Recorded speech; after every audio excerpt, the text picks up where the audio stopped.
Vamos a recomenzar porque dejamos por distintos motivos. Bueno, el domingo pasado el pastor Miguel predicó sobre la sal. Porque retomamos el estudio de Mateo, que lo habíamos dejado hace un tiempo. Mateo es uno de los evangelios más interesantes. No, la verdad, no puedo decir eso, porque cuando hablemos de Juan les voy a decir que es el más interesante, y cuando hablemos de Marcos les voy a decir que es el más interesante, porque todos son increíbles, porque relatan las vivencias de Jesús desde distintos ángulos. A mí me gusta Mateo, es uno de los evangelios más leídos porque es el primero. Es el primero y porque contiene algunas características que lo hacen distinto. Habla mucho, por supuesto, del nacimiento de Jesús, toda la historia de ese tiempo tan lindo cuando Jesús nace y todas las demás historias que están alrededor. Pero luego hay algo fundamental que tiene Mateo, algo único, algo especial, que contiene detalladamente el primer mensaje que da Jesús en su ministerio en la tierra. A ver, Jesús, como ya lo dijimos otras veces, pero lo hago como una especie de introducción. Ustedes saben que a mí las introducciones me encantan. Jesús comienza a los 30 años su ministerio en la tierra y lo comienza luego de haber sido bautizado por Juan el Bautista en el río Jordán. Hasta ahí estamos todo bien. Luego se va al desierto por 40 días y allí ustedes saben que el diablo lo tienta, pero hasta los tuétanos, lo destroza. Y sin embargo Jesús sale aereoso, sale libre, sale venciendo a la tentación. Lo tienta como hombre, lo tienta en los instintos más profundos y elementales de una persona. Lo tienta en el poder, lo tienta en el hambre. Bueno, en fin, no voy a hablar de las tentaciones, que también es algo fabuloso, pero es para otro tema. Luego de allí, Jesús se va a una montaña con sus discípulos y da el primer mensaje. Ese primer mensaje contiene todos los puntos de la vida cristiana. Esa es la constitución del nuevo reino, del reino que él venía a implantar en la tierra, el nuevo reino que se iba a consolidar en su propia sangre cuando él moría después de 3 años. Pero antes de que se consolide con su propio sacrificio, él iba a dar toda la estrategia de vida para nosotros los cristianos. Por supuesto, antes de subirse a la cruz. Y el Sermón del Monte es como decir: bueno, muchachos, yo estos próximos 3 años voy a hacer esto porque esto es lo que ustedes tienen que hacer. Y luego lo empieza a hacer. Entonces después empezamos a ver los milagros, empezamos a ver el caminar de Jesús en la vida, pero el Sermón del Monte es algo espectacular porque concentra todo lo que un cristiano tiene que entender para vivir una vida cristiana exitosa. Y el punto número uno de ese Sermón del Monte, que ustedes lo recordarán, es cuando empieza a decir: Dios bendice a los pobres, a los humildes. ¿Se acuerdan? Todas las bendiciones. Entonces Jesús empieza diciendo: quiero dejar algo claro, Dios bendice. No es solo el Dios del Antiguo Testamento, ese Dios que castiga cuando una persona se desviaba de su camino. No es ese Dios que conocían a través de la ley, que era implacable. Les dice: señores, yo quiero que entiendan que Dios es bueno. Dios bendice. Es el punto número 1 de su mensaje. El punto número 2 de su mensaje es: ustedes son la sal y la luz. Que eso lo predicó el pastor Miguel el domingo pasado. Él habló de ese tema. ¿Qué significa ese tema? Dios bendice a su pueblo y Dios bendice al mundo a través de su pueblo. Por eso dice: Dios los bendice a ustedes, cada día los quiere bendecir. Pero el segundo punto inmediatamente dice: ustedes, los benditos de Dios, son la sal del mundo. La sal es la que preserva que el mundo no se pudra, no se corrompa. Ustedes son los que mantiene al mundo. Y después dice, y ustedes son la luz. O sea, ustedes son los que marcan el camino hacia el cielo. Ustedes son los líderes, son los guías, son la sal y son la luz del mundo. Ustedes, los bendecidos, porque primero dice, ustedes son benditos. Y tienen esta tarea, preservar para que la gente, las familias, las naciones no se pudran, son sal. Y tienen la obligación y el privilegio de ser líderes. ¿A dónde? Al cielo. ¿Por qué? Porque ustedes van al cielo y la gente que los rodea los está mirando a ustedes y dice, mira, ellos van al cielo. Yo decido, lo sigo o no lo sigo, pero ellos van al cielo. Ahí están marcando el camino. Por eso son luz. El punto número 2. Y hoy, le decía recién a David Proietti, que está con las cámaras, el tema de este mensaje es el punto número 3. El punto número 3. Así de importante. Al principio es como una introducción ese sermón del monte. Dios los bendice. Sí, son benditos. Número 2, ustedes están llamados para bendecir a otros. Pero el punto número 3, ahí entramos en tema. Por eso este punto 3 hoy es complicado. Ahí entramos en la profundidad del punto 3. Miren,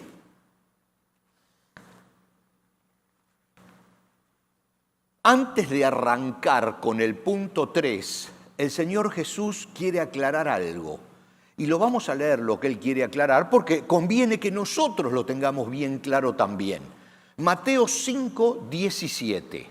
Mateo 5, 17. ¿Lo tenemos en la pantalla? Creo que sí, sí. Mateo 5, 17 dice, no malinterpreten. O sea, yo sé que no tengo la voz de Jesús, pero estoy leyendo su palabra. Así que es Él que nos está diciendo a nosotros, señores, señoras, no malinterpreten la razón por la cual he venido. No vine para abolir la ley, para cancelarla, la ley de Moisés o los escritos de los profetas. Al contrario, ojo, vine para cumplir los propósitos de la ley. Eso hay que tenerlo en cuenta ahora que entramos a desarrollar los puntos siguientes de ese fabuloso sermón que es una guía de la vida cristiana. Teniendo esto en mente, entramos directamente al tercer punto de este gran mensaje. Y dice, Mateo 5, 21 y 22, también lo tenemos allí para poder seguirlo, dice, recuerden que hace mucho tiempo Moisés dijo, no maten, pues si alguien mata a otro, será castigado. Está haciendo referencia a la ley. Pero ahora yo les aseguro que cualquiera que se enoje con otro tendrá que ir a juicio. Jesús está recordando, por supuesto, el mandamiento número 6, cuando en la ley de Dios entregada a Moisés, ¿recuerdan las tablas de la ley? Los 10 mandamientos famosos, el número 6 dice, no matarás, Éxodo 20:13, no matarás. Ahora, no sé, nosotros no hemos matado a nadie, por ahí alguna hormiga, por ahí alguna cucarachita, pero matar a alguien es algo pesado, es asesinato. Entonces, cuando nosotros los cristianos leemos este pasaje y decimos, ¡qué exagerado! O sea, enojarse es igual que matar. No, esto no es para mí. ¡Puf! Y pasamos. Es como que el tercer punto, poca gente lo profundiza, porque nosotros los cristianos lo consideramos exagerado y decimos, señores, a otra cosa mariposa, este punto no es para mí. Yo nunca maté a nadie, entonces, y aparte eso de enojarse igual que asesinar, pero señores, ¡puf! Lo pasamos. Lo pasamos. Históricamente está probado que este tercer punto del mensaje, muchos pastores lo saltan, no lo predican, lo dejan de un ladito. Pero nosotros no, porque somos difíciles. Lo vamos a predicar y lo vamos a profundizar. ¿Por qué? Porque tiene una enseñanza impresionante para nosotros. Ahora, Vamos a detenernos, vamos a leer de nuevo el pasaje. Otra vez vamos a leer Mateo 5, 21 y 22 para tenerlo bien en mente. Dice, recuerden, dice Jesús, que hace mucho tiempo Moisés dijo, no maten, pues si alguien mata a otro será castigado. Y Jesús dice, ojo, eso sigue vigente, el pasaje que leímos antes. Él aclaró que todo sigue vigente y que él no lo venía a anular, lo venía a cumplir. Entonces él con lo que dijo antes está diciendo, muchachos, eso sigue vigente. No maten, porque quitarle la vida a alguien merece y va a tener un castigo. La ley del Antiguo Testamento decía vida por vida. ¿Se acuerdan ustedes? Ojo por ojo, diente por diente. Dice, yo no vengo a abolir la ley, yo vengo a cumplirla, que es otra cosa distinta. Y luego dice, pero ahora yo les aseguro que cualquiera que se enoje con otro tendrá que ir a juicio. Y entonces nosotros inmediatamente comparamos matar con enojarse. Y si es así, estamos en el horno, porque todos nos hemos enojado, todos nos enojamos muchas veces, a veces más de una vez en un solo día. Si esto es así, señores, esto está perdido. Pero miren, matar tiene un castigo.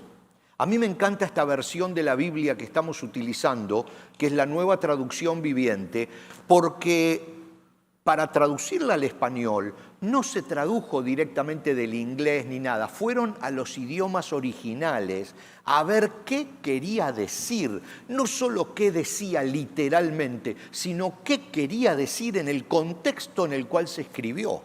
Trabajaron un montón de teólogos y eruditos en eso para entender y contextualizar lo que se quiso decir en aquella época y lo que significaba para que nosotros lo podamos entender en esta.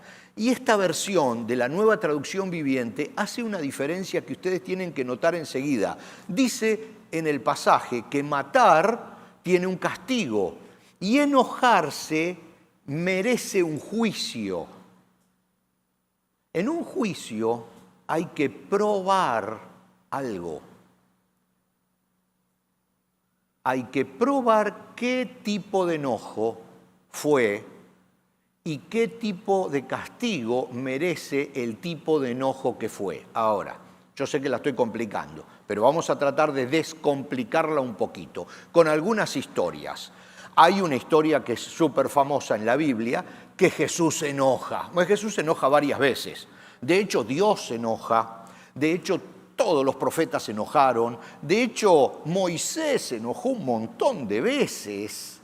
Pero Jesús enojado, dice la Biblia en Marcos 11:15, esto lo dice Marcos, dice, llegaron a Jerusalén y entrando Jesús en el templo, comenzó a echar fuera a los que vendían y compraban en el templo. Volcó las mesas de los que cambiaban el dinero y los asientos de los que vendían las palomas.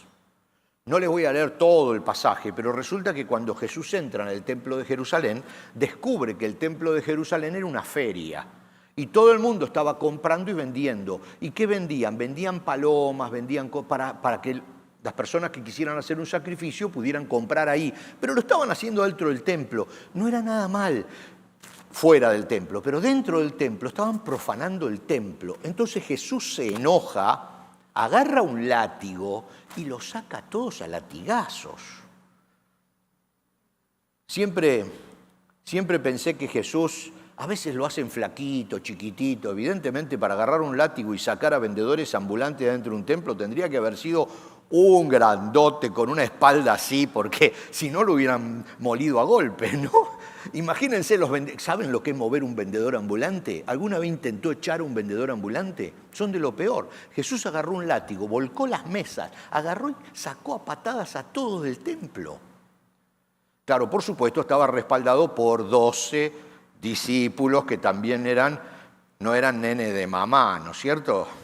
Yo creo que Pedro, que era pescador, cada dedo de su mano debería ser gruesa como mi brazo, ¿no? Porque había que hacer mucha fuerza, eran grandotes los muchachos. Así que los echó a todos, enojadísimo Jesús. Pero fíjense que el mismo Marcos nos relata 10 versículos después algo que dice Jesús. 10 versículos después, el mismo Marcos, en el Evangelio de Marcos, dice algo que dice Jesús. Lo otro lo había dicho Marcos, esto lo dice Jesús. Y dice Marcos 11:25, y cuando estén orando, perdonen si tienen algo contra alguien, para que también su Padre que está en los cielos les perdone a ustedes sus transgresiones. Y aquí está la clave. Aquí está la clave, pero ojo, la vamos a desarmar un poquitito más todavía. Jesús no se guardó el enojo.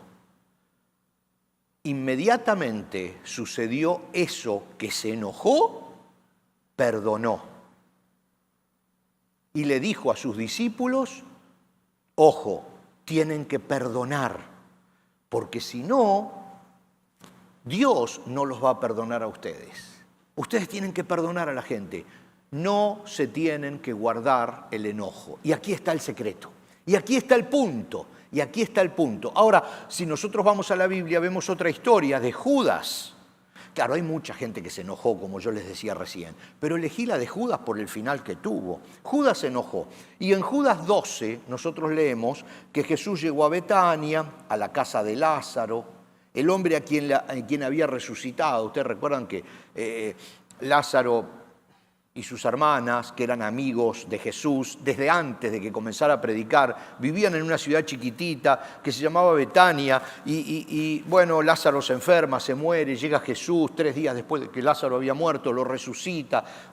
¿Se acuerdan de esa historia? Un tiempito después vuelve a la casa de Lázaro, ya resucitado, con sus hermanas, y comienza una fiesta linda en honor de él y de sus discípulos, de Jesús y de sus discípulos.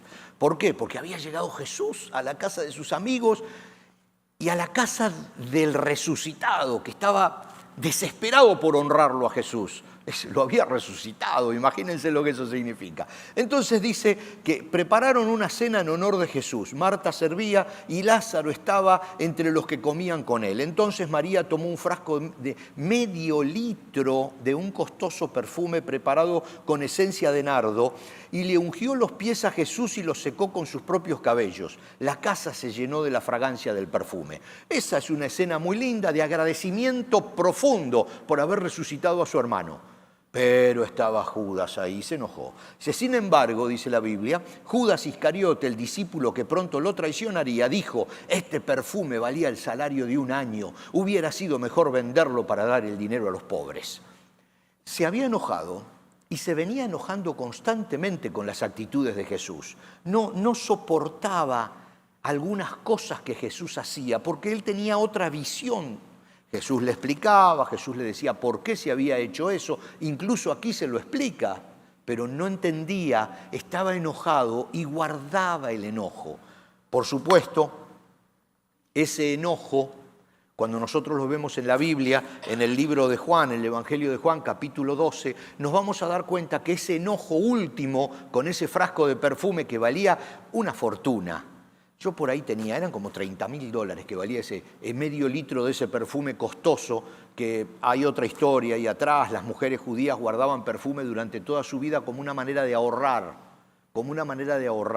Era la forma de ahorrar, era guardar ese perfume. Y los ahorros de toda su vida los había volcado a los pies de Jesús en agradecimiento porque Jesús había resucitado a su hermano. O sea, es lindo, es profundo.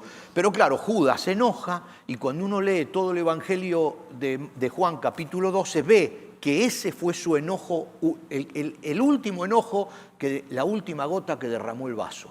De allí, de esa reunión, Judas salió y lo entregó a Jesús. De allí. Se enojó tanto que se fue caminando, habló con los soldados, cobró 30 monedas de plata, lo entregó a Jesús.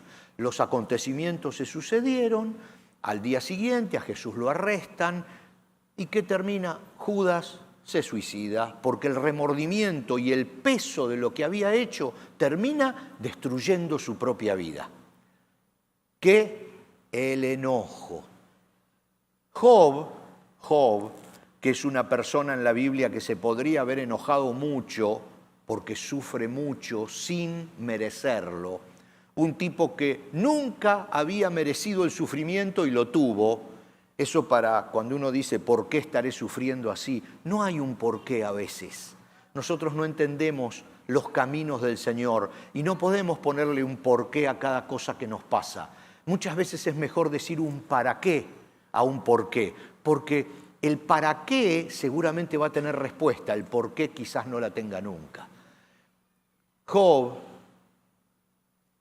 ¿quién sabe por qué estaba sufriendo? Nosotros sí sabemos para qué. Uno de esos para qué es para dejarnos tantas enseñanzas a nosotros y para probar que Dios está en control a pesar de las circunstancias adversas por las que pasemos, Dios sigue en control. Y mira lo que dice Job en el capítulo 5 y versículo 2. Porque el enojo mata al insensato y la ira da muerte al necio. Y ahí nos acordamos de los dos tipos de enojo. Resulta que el insensato de Judas guardó el enojo y murió y mató por ese rencor profundo que había hecho raíz en él, un enojo. Jesús se había enojado unos meses antes, entrando a Jerusalén. Unos meses antes había tenido un enojo profundo.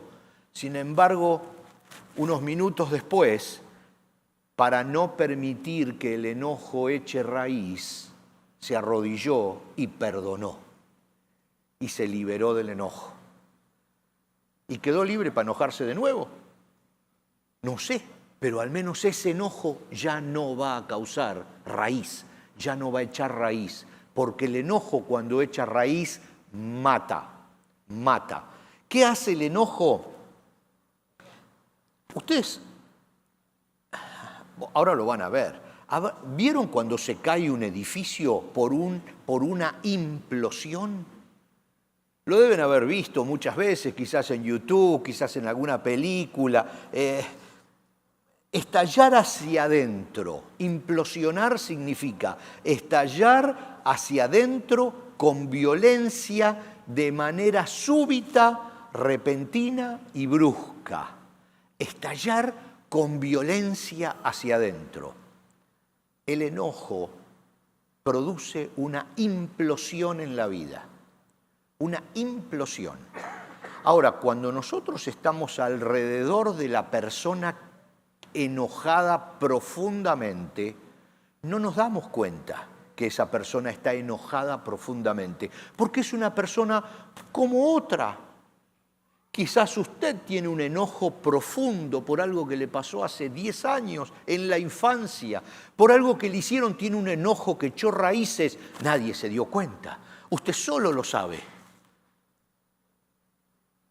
Pero el enojo profundo termina produciendo una implosión. Y yo quiero que veamos un video, si Denise de producción lo tiene allí, lo tiene preparado ese video. Vamos a ver el video de una implosión y yo quiero que preste atención y que me diga cuál es el denominador. Son varias explosiones que vamos a ver, cuál es el denominador común entre todas ellas. ¿Lo vemos, Denise?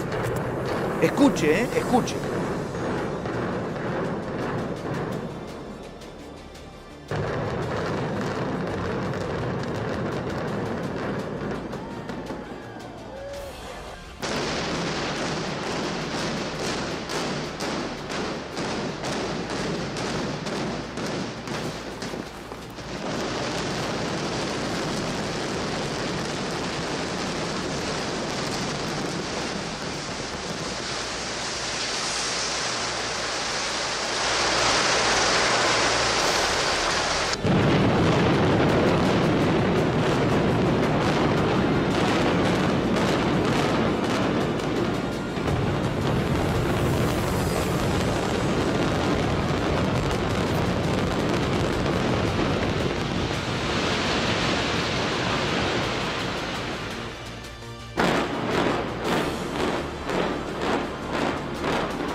muchas implosiones.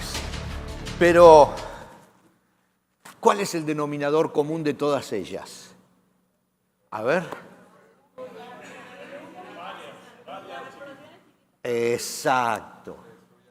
Exacto, varias pequeñas explosiones. Hay muchas de esas, por eso yo le fui a pedir que suban el volumen, porque muchas veces de ellas no se escuchan. Entonces da la característica, da la casualidad, que cuando van las personas a ver estos espectáculos, que es un edificio implosionando, no escuchan las pequeñas explosiones.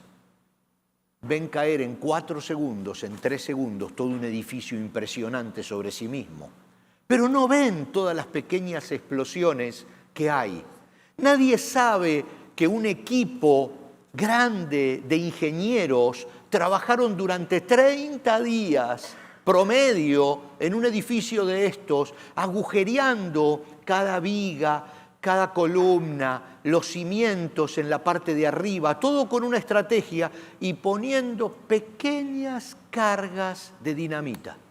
Pequeñas cargas que luego van a explotar en una secuencia, debilitándolo de tal manera que él va a caer sobre sí mismo. Y desde lejos uno dice, se cayó, pero no sabe qué lo destruyó. Porque nosotros, por lo general, no le prestamos atención a esas pequeñas explosiones,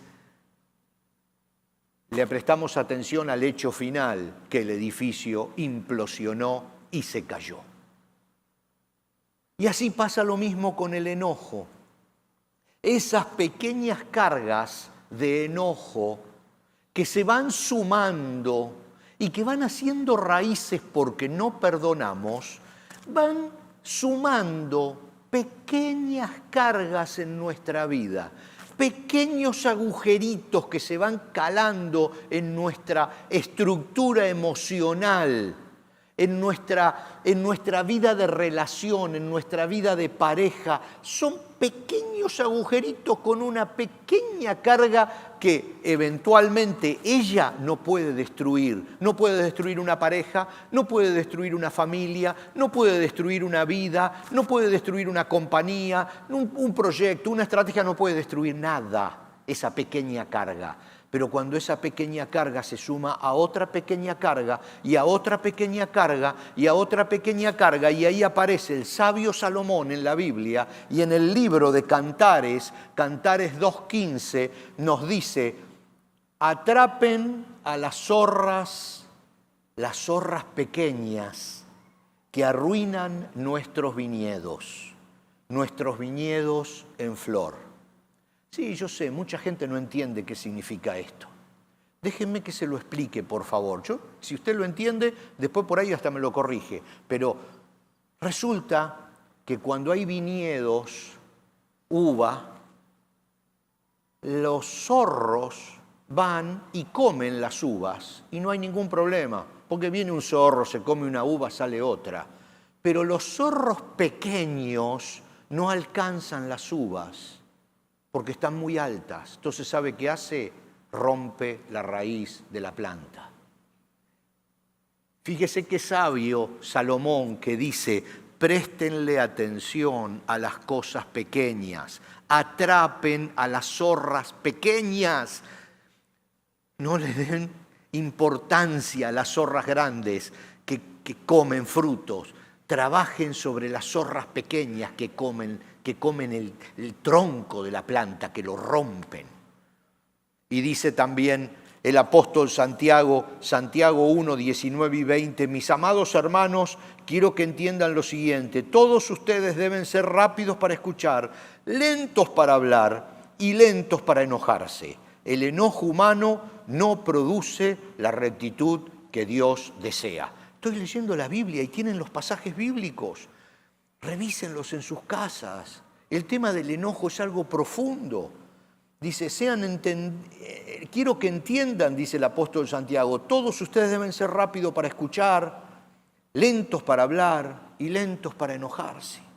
El enojo humano no produce la rectitud de Dios. Y allí nomás el apóstol Pablo dice en la carta que nos escribe a nosotros, pero que originalmente le escribió a los Efesios, 4, versículos 31 y 32, dice: líbrense de toda amargura, furia y enojo, palabras ásperas, calumnias y toda clase de mala conducta. Líbrense del enojo. Hoy estamos enfocados en el enojo. Es el punto número 3 del Sermón del Monte, el enojo. Luego dice el mismo Jesús, un poquito más adelante, explicando este tema, en el mismo capítulo que leímos antes. Antes leímos Mateo 5, 21 y 22 y ahora vamos a leer Mateo 5, 23 al 26 y dice: por lo tanto, si presentas una ofrenda en el altar del templo y de pronto recuerdas que alguien tiene algo contra ti, y permítame agregar, o tú tienes algo contra alguien, deja la ofrenda allí en el altar. No la entregues, dice. Deja la ofrenda en el altar. Anda y reconcíliate con esa persona. Luego ven y presenta tu ofrenda a Dios. Sácate el enojo primero.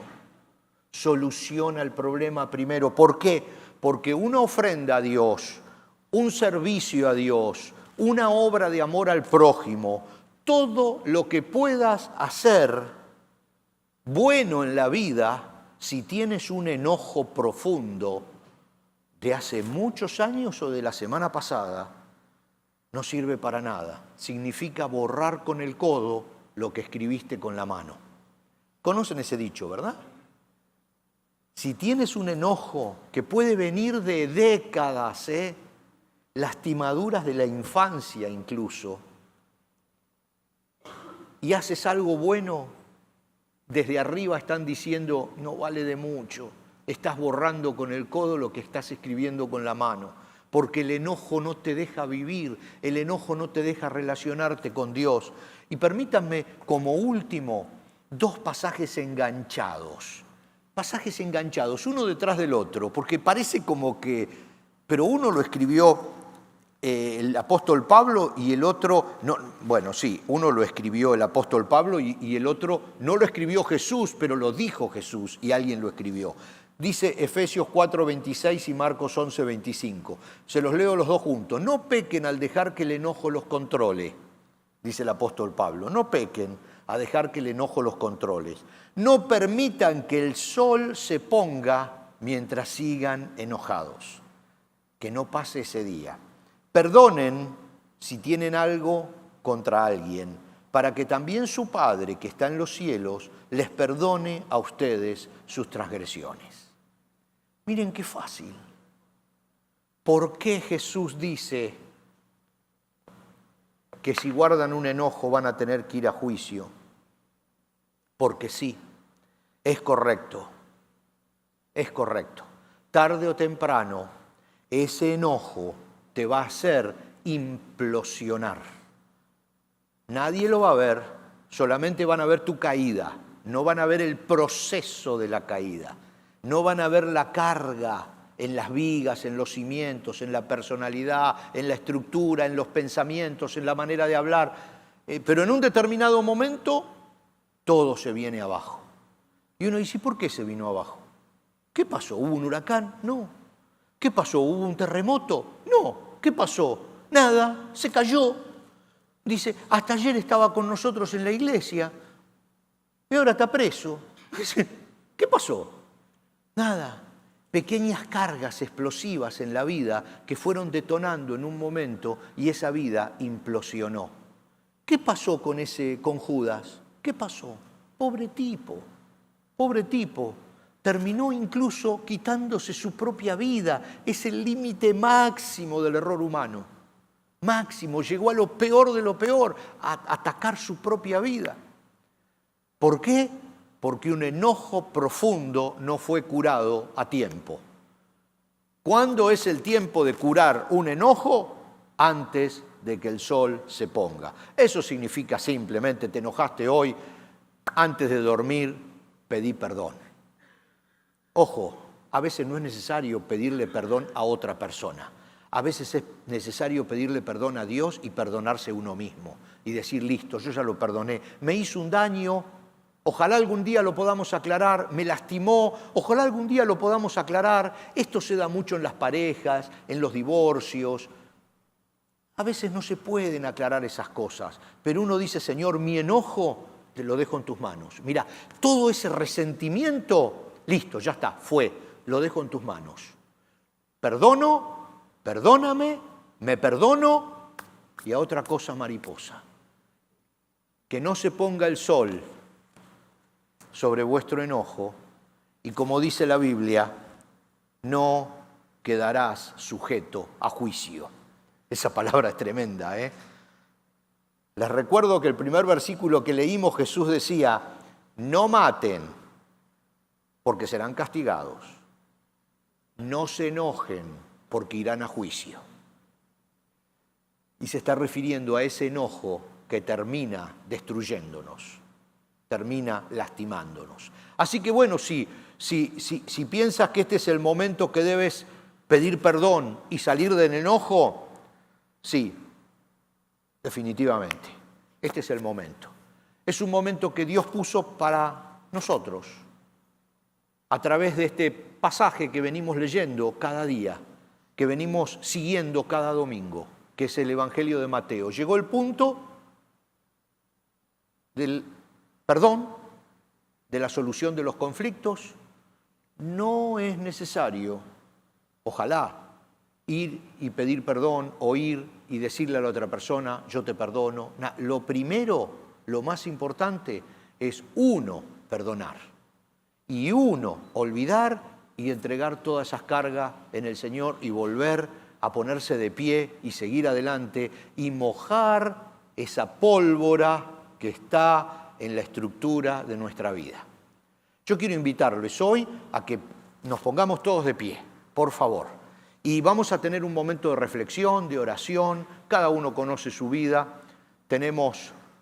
Algunos tienen mucho futuro por delante, otros tenemos poco futuro por delante porque tenemos mucho pasado,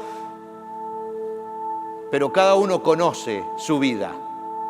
Entonces, yo los invito a que cierren sus ojos un minuto y piensen hacia atrás y evalúen si hay alguna carga en su vida, hay algún poquito de dinamita allí, sóplelo, mójelo, quítelo hoy, perdonando.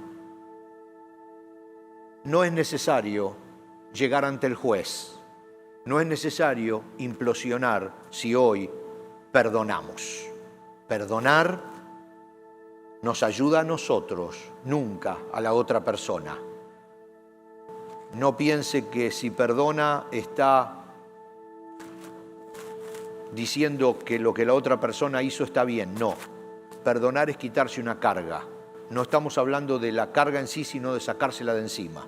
Nada más que eso. Padre Santo, en el nombre de Jesús te pedimos la fuerza para perdonar y salir del enojo, de ese enojo que lastima, de ese enojo profundo, de ese enojo que deja huella, de ese enojo que hace raíz. Salir de ese enojo para vivir la vida cristiana exitosa, gloriosa y feliz que nos estás proponiendo. Padre, danos la fuerza para perdonar en tu nombre en este momento. Cada uno perdone.